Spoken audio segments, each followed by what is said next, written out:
Real estate has always been a highly personal and high-touch business. It's one of the things that I like about it. Selling a home involves lots of moving parts, and COVID-19 has prompted a host of changes in the process. Some of them were already on the way, and some we had to sort of invent on the fly. If you'd like to learn some more about how things are changing and what your virtual home selling options are, then let's dive right in.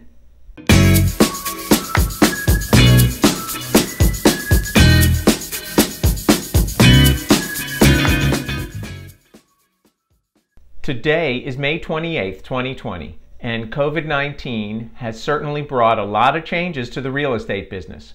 Many of them will remain even after the crisis is over. My name is Harry Moore, and today we're going to talk about what you can do now and how some of these options will become part of the real estate transaction down the road. This video is part one of the two-part series, and today we'll be talking about the time from the first meeting through the first weekend that the house is active and on the market. So let's start at the beginning with the initial consultation. This is designed to help you get a basic understanding of how the home selling process works and to help me understand your situation, your wants and needs, what your concerns are, and how I might be able to be of help. It gives us a chance to get to know each other a bit and for me to learn a little more about your house as well. There are a couple of different ways that we can do this.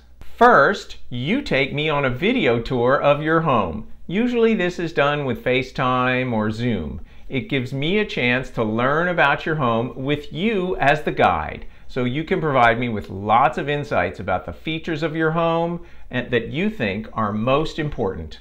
Second option, I come over and tour the home while you're not there. If the video tour option isn't feasible, sometimes technology gets in the way, then this is the next option I usually suggest. It helps maintain social distancing protocols, but lets me meet your home in person. You can go out for about 20-30 minutes, and I'll come in with masks and gloves and walk through the house on my own. I'll take pictures and maybe shoot some quick video footage. And I might call you with a few questions. Then we'll have a follow-up call to discuss what I saw and what some preparations are that I might suggest to get things rolling and start the process of marketing your house. The third option is in person with social distancing. This is another option, but I generally consider it to be the least desirable, at least these days. It's too easy to get too close, and it's really not something that most people feel comfortable with. After the first meeting, there will be a follow-up meeting, usually via Zoom, to discuss the results of the tour and market conditions and to try and address any questions you might have about the marketing plan or other parts of the process. One really important step is to help you understand the local market so that you can decide on what pricing strategy you feel the most comfortable with. There's not one right way for a seller to select the price, so we'll discuss what the options are and which one makes the most sense given your local market and your situation and comfort level. Once we've decided to work together, then we'll start the process of getting your home ready to go on the market. I'll bring in a stager to consult with us and lay out a game plan for what needs to be done to position your house for a successful marketing campaign. At least at the present time, that consult has to be done virtually. You take pictures and send them to the stager so she can prepare her thoughts. Then we do a video conference for her to walk through the house with you and give her suggestions. Staging can mean lots of different things to different people. The key is for the stager and you and I to all be on the same page. Next step, taking the stager's suggestions and putting them into action. There's usually a little bit of a balancing act here with the seller, sort of maybe not being able or willing to do everything that the stager would want in a perfect world scenario. But we have to try and find the best balancing point for everybody so that we can get the house in the best shape and showing its best. This can be a difficult process. Coordinating all the service providers is something I can help with, but for many people, the hardest thing to do is declutter. The way that I like to suggest people tackle it is to look at everything in your house and pretend that you're going to be camping out in your home for the next 60 days or so. What will you absolutely need during that time?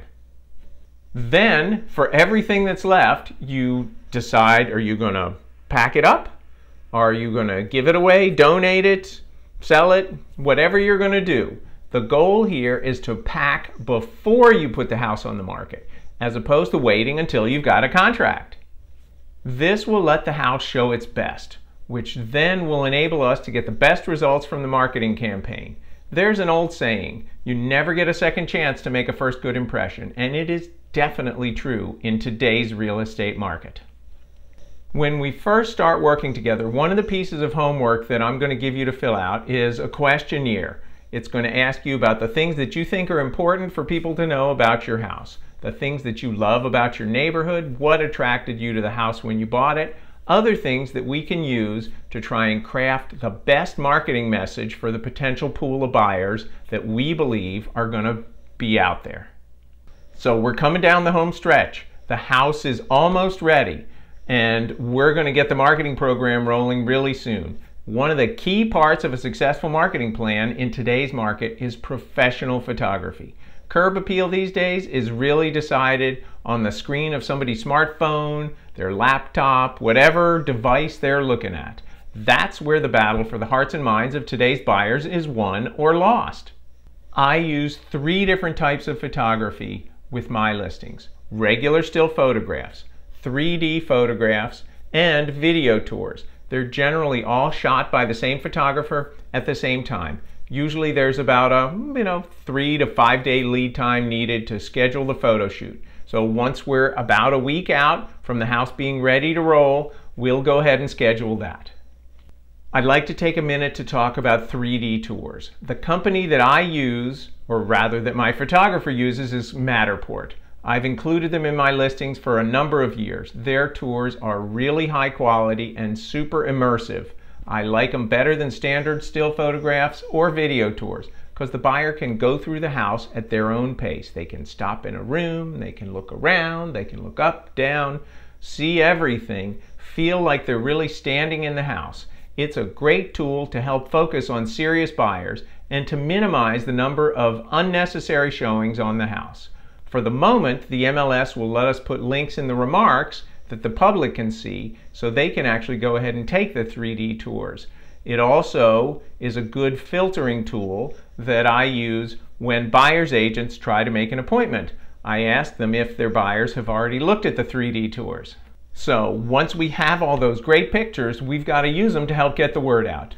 I utilize Facebook and Facebook ads, Instagram and Instagram ads, YouTube and Google pay-per-click ads, as well as LinkedIn to promote my listings online. I also email to my private list of people I know in the area. I also ask my sellers, if they're comfortable doing it, to let people in their social media networks know that their house is for sale. One key thing is any neighborhood listservs, because those are things that I probably don't have access to unless they live in my neighborhood. And neighbors are a great source of possible buyers. So we want to make sure that all of them know that your house is for sale. I also directly market to the agent community. I market through email, social media, and telephone contacts so they know what's happening with your home. They know that it's on the market and they can let their buyers know ASAP. There will be a lot of content going out right at the beginning of the marketing process. That's the golden time when the most active and ready buyers will see your house and hopefully get excited about it. I like to use the analogy of riding a wave at the beach. We want to catch that wave right at the crest and we want to ride it all the way in. Today's market is absolutely momentum driven. Before COVID, I'd schedule an open house for the first Sunday after the property goes on the market. At present, traditional open houses aren't really an option. We can do open houses virtually using Facebook Live or some other streaming service. That's one way to get people's attention and to let them see the house without actually being there. It's a terrific way to generate awareness through social media.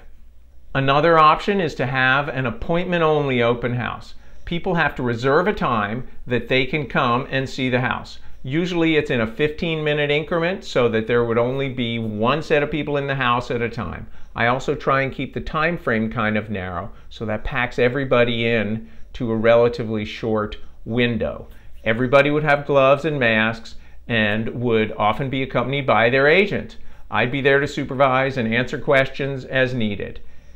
If you're comfortable with this, it's a great way to get people in during a defined and brief period of time. And if it's busy, it also builds a level of excitement for the buyers. They'll see other people, they'll get FOMO, and maybe it'll make them eager to act and write an offer. As you can see, it's sort of a hybrid of virtual and in-person, and the mix really depends on what you're comfortable with. If you're interested in more tips about the home selling process, check out my home sellers playlist over here. And if you'd like to subscribe to my channel, you can click there. If you've got any questions, please post them in the comments, or you can contact me directly. My contact information is below. Have a great day and stay safe.